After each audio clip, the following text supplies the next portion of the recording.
Hi, this is Charting Man Dan of TheChartGuys.com, home of technical analysis education. Click the link for a free week trial, no credit card required, and gain access to our multiple live broadcasts daily, community chat room, educational videos, nightly watch lists, and more. Invest in your education and future and join the community today. Hello everyone, looking at SPY on the daily and weekly time frame. First thing that stands out, notably low volume, and it's the lowest volume we've seen in multiple months. And really, let's see where we're at right now after hours.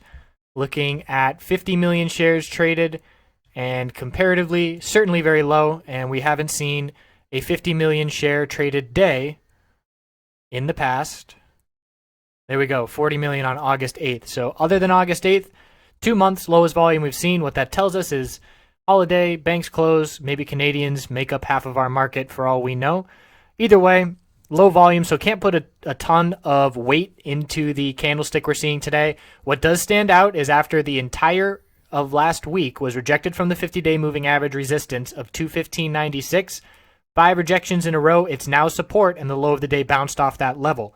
We have clear resistance now, these lower highs, 215, 216.70 make that, 217.12, 217.53, and bulls need to break that lower high pattern, very clearly forming higher lows and lower highs, still seeing this triangle pattern.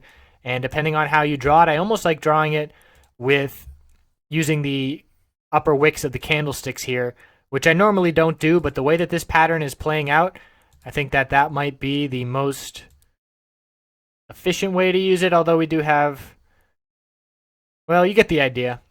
If we use the candlesticks, it would be down here, and it would still be a very wide range between those levels. But we'll be looking at this downtrend resistance line for a clear break, and if the bulls follow through again tomorrow and make their move back through the 216s to the upside, it will show strength, and the bulls need to see some increase in this volume, which should be very easy tomorrow.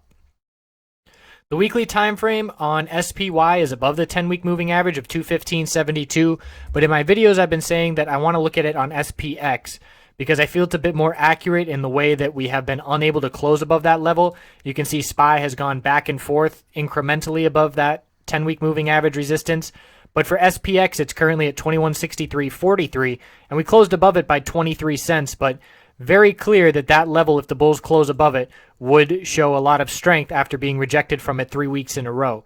So a pretty tight range on the weekly, looking for a bullish break. And we had an inside weekly candlestick that has broken to the upside for the bulls. We'll see if they can follow through on that for the rest of the week. Now let's look at the 5-minute chart, as there was, again, not a ton of action. The bulls showed up first thing, and here they are pre-market, bouncing off the 20-period moving average support. We bounced off of it right before the open and saw a very strong move to the upside first thing. Then we consolidated, and in the chat room I pointed out, number one, the loss of the 20-period moving average support for the first time since pre-market. We did lose it one candlestick, but quickly regained it. So that was red flag number one for the bulls, losing that here at 11:20 a.m. and then breaking the low of this candlestick, the previous low of consolidation, at 216.47 was red flag number two, and then the bears stayed in control for another hour after that point. So that was one potential day trade bearish entry point, and from there wasn't much volatility at all. Again, the range on SPY today, seeing the low down at 215.99 and the high up at 216.70, a 71-cent range, very small, and that's due to the lack of volume.